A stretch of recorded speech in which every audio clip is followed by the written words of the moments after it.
Hello, everyone. I'm Marianne Mason, a senior local records archivist here at the Library of Virginia, and I'd like to welcome you all to our webinar tonight, A Hands-On Approach to the History of Photography.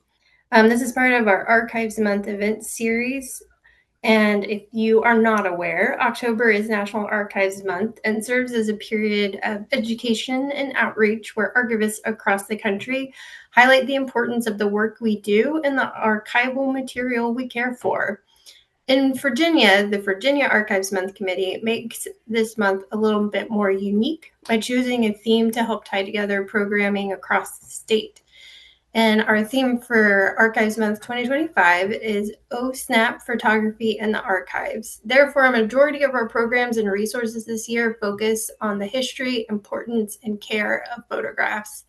You can access these resources, including our zine entitled Oh Snap, Preserving Your Photographs, as well as a list of other Archive Month events on our Virginia Archives Month 2025 webpage. And we will drop a link to that in the chat in a little bit. So thank you all for joining us. This is our last virtual event for the season, but there are plenty of events going on both at the Library of Virginia and in archives across the state throughout the rest of the month.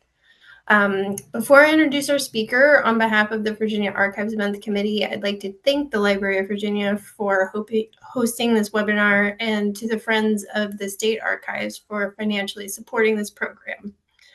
In terms of housekeeping, this presentation is going to be recorded, and it's currently being recorded, and will run for about 40 to 45 minutes, leaving ample time for Q&A at the end of this session. We will stop the recording during the Q&A, so you don't have to feel weird about having your questions recorded or anything. If you have questions throughout the presentation, please put them in the chat and maybe hold on to them closer to the end just so we don't lose track of them. And then we will read these out and go over them as a group. At that time, you can also feel free to unmute and raise your hand, and you can ask the question live if you'd like as well. Now, I would like to introduce our fabulous speaker for this evening, Wendy Castenell. Wendy is an assistant professor of art history in the Department of Art and Art History at Washington and Lee University. Her research interests include the representation of race and ethnicity in American visual culture, portraiture, photography, early cinema, and the turn-of-the-century spectacles. Her first book, Creole Identity and the Art of the American South, Louisiana from the Colonial Era to Reconstruction, will be published in spring of 2026 by Rutledge, Taylor, and Francis. So please check that out when it is available. And now, without further ado, I'm going to hand it over to Wendy. Good evening, everyone. I want to start off by giving my own thank you. Thank you to Marianne Mason for organizing this event. And I also want to give a special thank you to Maddie Clear, who I've been collaborating with my class on history of photography to do some primary source research in the archives so that they can host an open house, which is kind of what I want to talk to y'all about tonight. And also, I don't know if he's here or not, but Seth McCormick Goodhart, who is the public services manager at Labor and Library at Washington and Lee, and he also volunteered his time, his expertise on the history of photography and some of his personal collection of photographs to speak to the students in my history of photography class this semester. So all of you, I really appreciate the help you've given me along the way.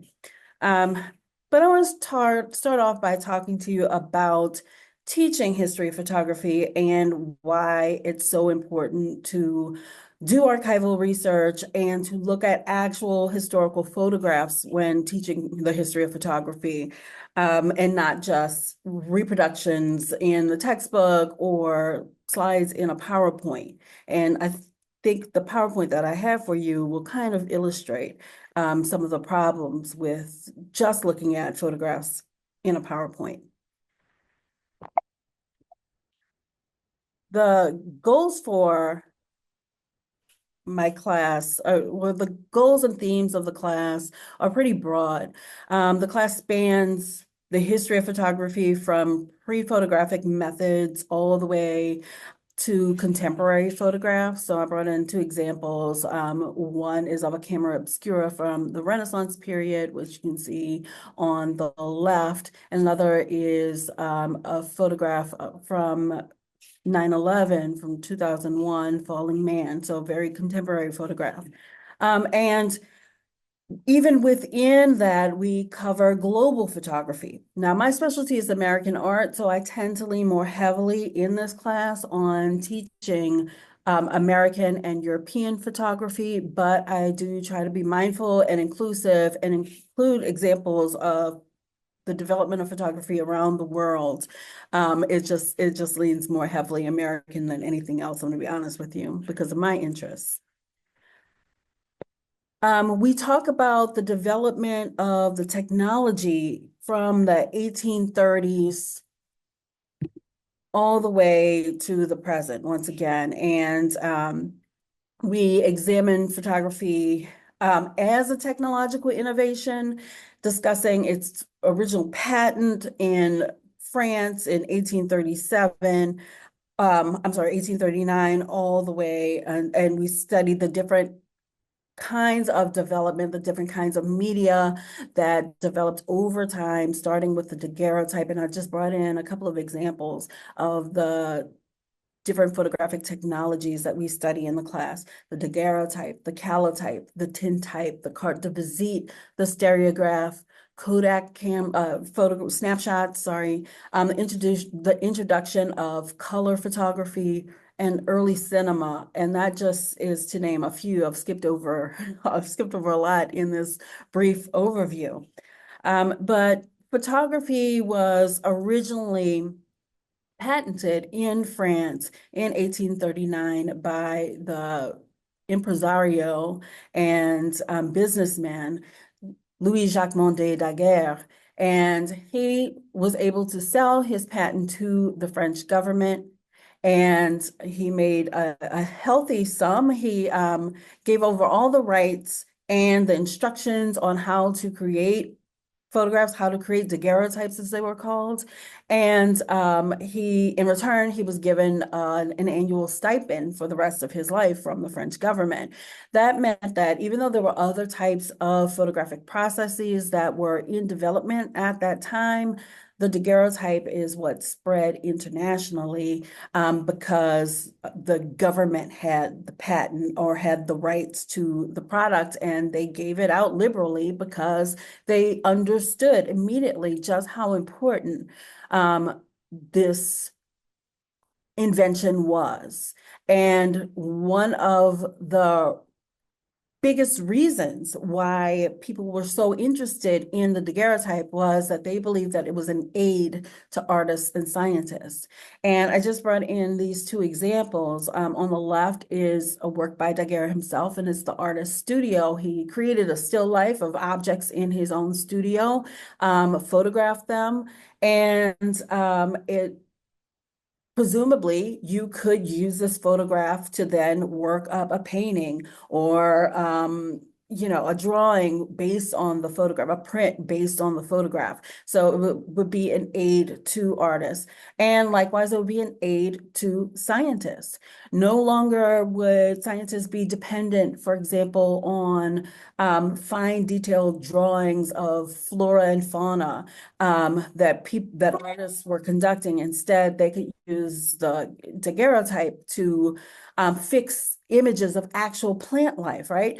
And use that for study. And so then it would be, according to them, much more accurate.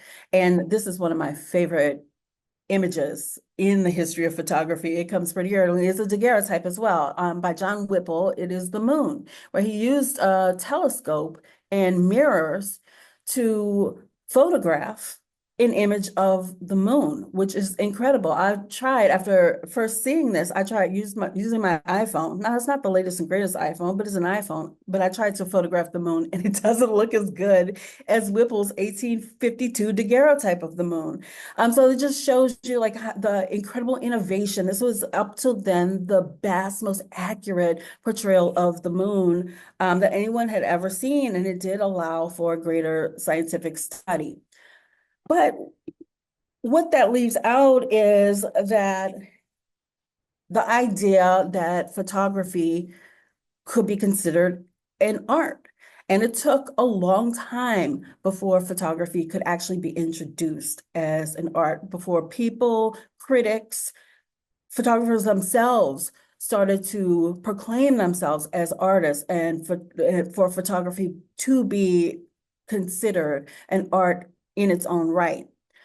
So we start off from the beginning of the semester looking at all of the various genres of photography that, as well as the different technologies and how the introduction of different technologies led to the exploration by photographers in different genres.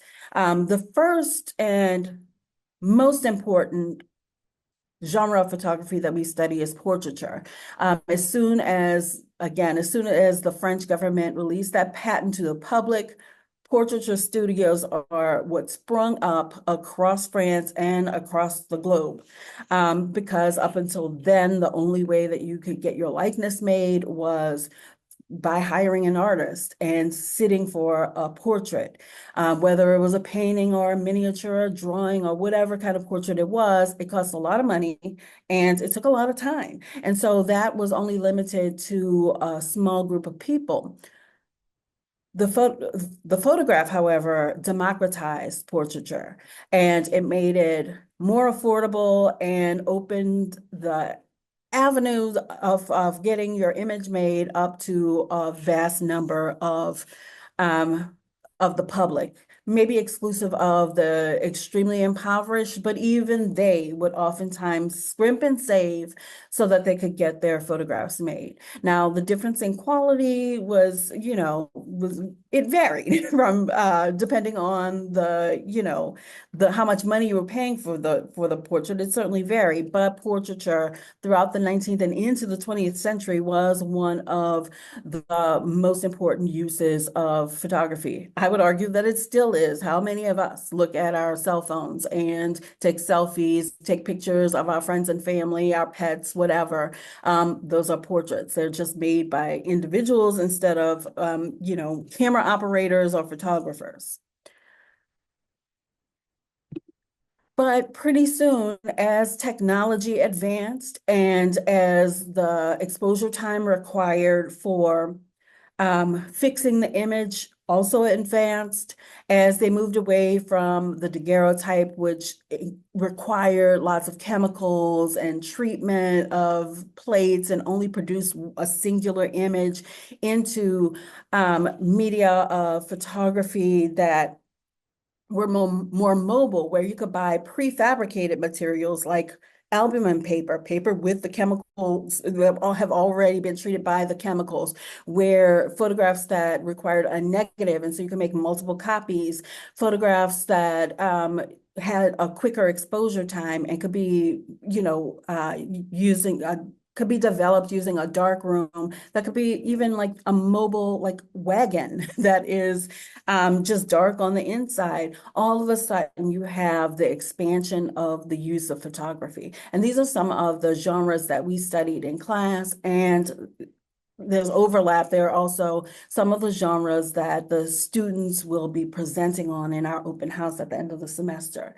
So one area is travel and natural wonders. All of a sudden, photographers were able to go out and explore the world with their cameras and take pictures of things that had been heretofore seen by very few people. They framed how people should look at these vistas, and they allowed people who couldn't afford to travel here, there, and everywhere to purchase copies of photographs and be able to travel from the comfort of their own homes. So this was another really important genre that developed. You have the documentation of war, for example. Obviously, this is much more recent, from 1966, and documentation of the Vietnam War. But you have photojournalists who are going out into the fray and documenting conflicts and bringing it back to citizens at home and making us aware of what's happening with these conflicts overseas. Photography used for social change.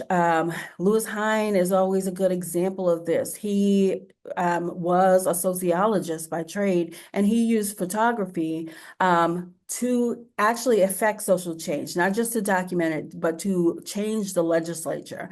So he documented child labor in the South, for example, like Sadie, a cotton mill spinner from Lancaster, South Carolina from 1908. And he widely documented child workers in factories and such, and documented their injuries that they would acquire from the very dangerous factory work that they were asked to undertake. And he used that collection of photographs to lobby the government to put child labor laws on the books. And ultimately he won. You won't see, I hope, a little Sadie in any kind of factory doing this kind of work now. And it's largely because of the photography of Lewis Hine and others like him. Anthropology and anthropological studies were another avenue of photography that was explored, like Edmund Fortier's Types of Women in South Africa from 1906. What you often have are Western photographers going out, to the fourth world, the developing world, and just using something that is called salvage ethnography. And that is documenting what a specific group of people looked like, how they dressed, how they lived, because they did believe that those people would eventually, fail to thrive and no longer be present, or that their ways of life would change, and they wanted to fix it in photography so that they could look back and see, how those groups lived and interacted with the world. Documenting disasters like the Dust Bowl. And this is, of course, Migrant Mother from Nipomo, California, that we are probably all familiar with. But photographers like Dorothea Lange, hired by the federal government, the FAP, to go out and photograph the people who were impacted by, man-made disasters like the Dust Bowl. But we see that even today, more recently with things like Hurricane Helene from last year, right? We saw all of the footage and the photographs of the impact that the hurricane, for example, had on the people in the coastal Carolina region. And then finally, eventually we get to photography as a form of art in its own right. And it really did take until about the turn of the 20th century before photography began to really be recognized as an art form in its own right, to be recognized as such by critics, but also by photographers themselves, where you have photographers who are standing up and saying that I am an artist, publishing journals of criticism of photography, holding exhibitions in gallery spaces in Europe and America in order to showcase their photographs, experimenting with the media. For example, Hannah Hoch, a German photographer, used photo montage, where she would take several photographs, cut them up just like a collage, and paste them together to create an overall image like this one. So they're pushing the boundaries of photography and what photography could do. And once that happens, just to put it in perspective, like whereas in the 1830s, when the daguerreotype was first introduced and photography first hit the scene, I don't think there was anyone who would call photography an art form, even though several early photographers were trained artists who were picking up the trade after, in artist studios as they were studying, with painters and such to be painters, and they would adopt photography and become photographers professionally. and trying to create a more artistic image, more aesthetic, painterly, if you will. They still weren't referring to themselves as artists. It really did take until the early 20th century for that shift to happen. And yet, when on the first day of class, when I teach history of photography, I always ask all the students, is photography an art form? And it's a universal, unanimous yes. Like every time I've taught this course, no one has pushed back on the idea of photography as an art form. It's a given. They actually look at me like, why are you even bothering to ask me this question? Of course, it's an art form. So that's how much we've shifted in our mindset about photography. Now it's universally accepted as an art form. And in the beginning, in the first decades of its production, it was universally not considered an art form. So we've done a 180.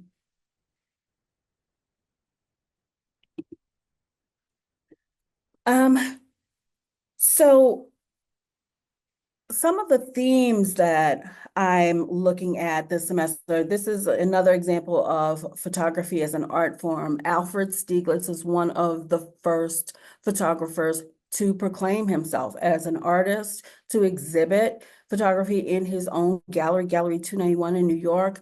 And this is one of the most lauded images in the history of photography as an art form. It's straight photography that he was practicing, an idea that he was going to point his camera and take a picture, and that is what you were going to see, and it was going to be artistic. Well, that's obviously it's a little more complicated than that, right? That's another of the themes that we discussed across the course of the class, because how is photography the truth? Is it realistic? Is it depicting exactly what is in front of the camera? On the one hand, yes. Yes, it is. He was on a ship and he did point the camera down towards the steerage and snap this photograph. And this is what he saw. But we also have to remember and think of the idea that photography is mediated. And the point of view of the photographer always asserts itself. So, of course, he was looking for a composition that artistically made sense. The counterbalance of this smokestack, I don't know, parts of the ship. I don't know that might be what it's called, but you get the idea, this little pole thing. Counterbalance with the staircase and crossed with this plank going across. So that creates a dynamic composition. The man's white hat that is gleaming up here on the upper level, that draws your eye in, and then you follow it down and then down to the steerage. So he's choosing a site that makes for a great composition. So it's mediated in that way. But beyond that, photography and the way it conveys the truth, it can also be manipulated. So we have to think about what happens when photographers go back and manipulate the negative. Is that still representative of the truth? What happens when photographers manipulate the very scene in front of them? The Civil War photographers were notorious for this. Timothy O'Sullivan, for example, when he was photographing the aftermath of the Battle of Gettysburg in 1863, he arrived in Gettysburg, Pennsylvania, only 2 days after the conflict had ended. And photography hadn't advanced enough for photographers to be able to capture the action of battle, but they were great at capturing the aftermath, the impact. And so he arrived to a sea of corpses, basically riding on the battlefields in the July heat. And instead of just pointing his camera out and photographing this, he arranged the bodies so that they would make, again, a more aesthetic composition, so that we could understand, that the audience, the viewer, could connect with the human tragedy on display. Tilting this man's face towards us so that we can understand. We see his bloated, rotting corpse, basically, like right in the foreground. He manipulated the focus as well, so that in the very foreground and in the background, it's out of focus, focusing our eyes in this middle ground, these bodies there, again, to show the impact of war, what happens, the results of war. It de-glamorizes war. So these are the kinds of questions that arise. When does photography become an art? And how do we get there? And is photography the truth? Does it represent the truth? And the answer to both of those questions are, they ultimately they are pretty complicated. It's not a yes or a no, and it's not, like an easy slide from technology to art, but it's a lot of back and forth, a lot of flirtation with art, before it becomes recognized as an art form. And all of those questions are things that we tackle in the history of photography class, and things that we wanted to bring to our active learning project, our collaboration with Special Collections at Washington and Lee.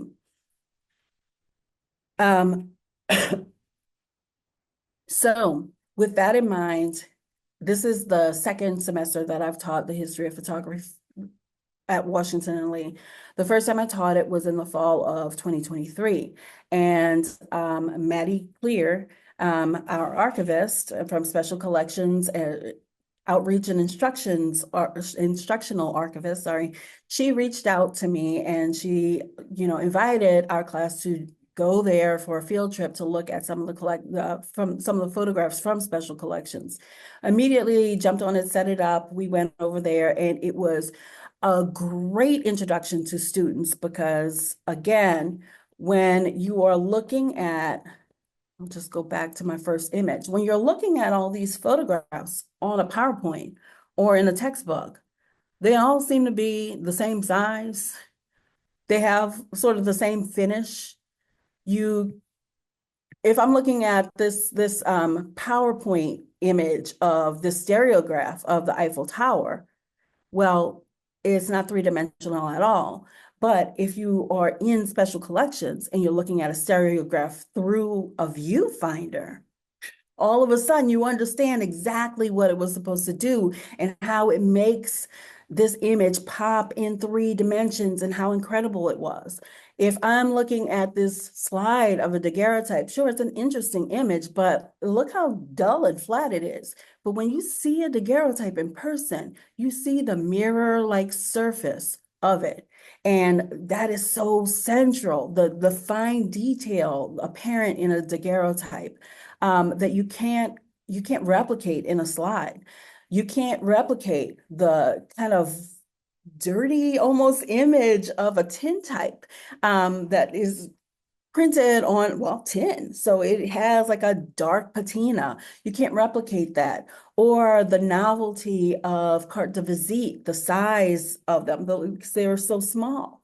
It all kind of looks the same, in a PowerPoint. Whereas when you're in Special Collections looking at these various examples of photography, all of a sudden it clicks in your brain the differences and why people were shifting from one form of photography to another, why these technological innovations were so important, and also why people doggedly clung sometimes to older formats. Like in America, the daguerreotype remained tried and true for a really long time. Because in America, the most prevalent type of photography was portraiture, and the daguerreotype created these amazing, highly detailed, beautiful portrait images. So the calotype never really became favored in the US, but it did in France, for example. So those kinds of different cultural ideas, but looking at these on the slide, you can't really see the difference, not as distinctly as when you see them in person. And so Special Collections, I knew from that moment, that first visit, just how essential it was to help students to understand the history of photography. to actually be able to distinguish between the different media across the history, and then to ask the same questions that we've been asking ourselves in class. So then this semester, I was scheduled to teach history of photography again. And last spring, Maddie reached out with a brilliant idea of organizing a research project with the history of photography class, doing some research and showcasing some of the photographs in the special collections collection at WNL. And so we came up with an idea of hosting an open house. I can't show you images of the open house because has not happened yet. It will happen on October 30th, Thursday, October 30th, from 1:40 to 4:10, the class time, in the new Tom Wolfe Reading Room at WNL. So if anybody's in Lexington area on Thursday the 30th at that time, please stop by to the open house and check it out. So our idea was that we would first bring the students in to special collections and show them the scope of the various different types of photographs that were available in special collections. Everything from very early examples, such as daguerreotypes and ambrotypes and tintypes and the like, to large format collodion wet plate prints like these. Also, photographs that represented things like Black life in Lexington, or just life in Rockbridge County, the history of WNL, athletics, pets, post-mortem photographs, an array of different themes of photographs and genres of photography, as well as an array of different photographic media. We even have some film, we have stereographs, this is a light box that they could look at a very early color photograph through. All kinds of different style, travel photography, you name it, we have it represented.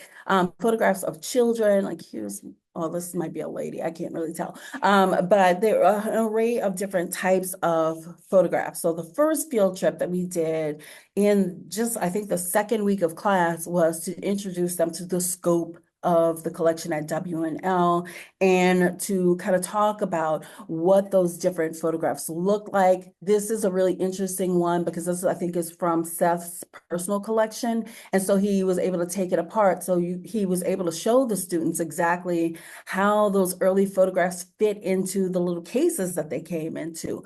Those kinds of demonstrations, talking to them about all of this technological development as well as the different genres. Then Maddie made up a great little Google form for them where we had come up with over the summer a number of different themes like the ones I just described. And the students went in to the Google form and selected the themes that they were most interested in seeing represented. So in the second field trip, which we did in early October, the students went in and the archivist had narrowed down the selection to only represent objects from the themes that the students most favored. And so they had some, for example, some slides and little images that had been done by Sally Mann when she was working on WNL's campus as a student photographer. One student asked for slides of archaeological objects. And so they went and they found them, even though that wasn't on the list, they dug them up for her. They had scrapbooks, they had photo albums, they had all kinds of objects represented, as you can kind of see the array of different types of works that were on display for them. And during that visit, each student chose 1 to 2 photographs within the same theme. So one student that stands out is she's doing her presentation on post-mortem photographs. And so there were, I think, 5 examples of post-mortem photographs in the collection. And I think she's going to specifically talk about 2 of those images. So now, and this is where we are at this point in the semester, the students are in charge of contacting Maddie and Special Collections and setting up appointments to see their object one-on-one, to do any kind of research on the object itself, get any information about what the library has, the information that the library has about the object, but also place it within the larger context of what we've been learning in class and how we've been studying and talking about these different technological developments and different ideas motivating the changes throughout the history of photography and applying them to their chosen object. And on the 30th, each student will, stand in front of their 1 to 2 photographs or, have a couple of book pages bookmarked, and be ready for visitors to walk by, look at the actual images, and they will provide information, everything that they've learned about those images, and be ready to answer questions about them. So I thought that this was a a great active learning exercise for the students, for many reasons. But I think primarily it has two benefits for them. First of all, it's giving the students a chance to explore the numerous photographs in W&L Special Collections and introducing them more broadly to the idea of special collections in libraries, across the country, that they can go there and they can find information, that they can do archival research and find primary sources. So that's the first big, important takeaway from this project. But it also gives them a chance to work with those images, the actual objects, not just replicas of the objects, reproductions that we look at in class, and weave together those narratives, putting together the ideas that we've gotten from class, that we've talked about in class, we've read about, we've discussed ad nauseum in class, and applying them to the actual objects in special collections, bringing the material to life in new and interesting ways, hopefully. And the second big takeaway is that it's allowing students to kind of do that deep dive in into historic photographs and photography. Getting to do that primary source research, which is not necessarily, you don't necessarily do in undergrad. Usually, a lot of times that is reserved for a graduate study, but to be able to work one-on-one with the archivist and with doing research on the actual objects is a super important learning experience for them. So in the end, I'm hoping that this open house will also draw more attention to special collections across the university, especially as I am telling them to share the information with their friends. We're going to post about the open house in our campus notices, a little bulletin board email that goes out to campus wide every morning. So hopefully people will come in from, across campus to talk to them about the photos that they have researched, to hear about what they've learned, and they too will be introduced to more broadly to the collection of photographs within special collections. So hopefully it'll be, a two-way street, and everyone will benefit from the work that the students will do and the publicity, hopefully, that the open house will draw. So ultimately, the students are prepared or preparing. I guess they're not quite prepared. They have another week to go, but they are preparing their public speaking spiel, their little poster session, if you will, to present the history of photography within the context of W&L Special Collections. And I am really excited about the work that they're doing, and I can't wait to see how it all turns out, but I have high hopes for what they will accomplish ultimately.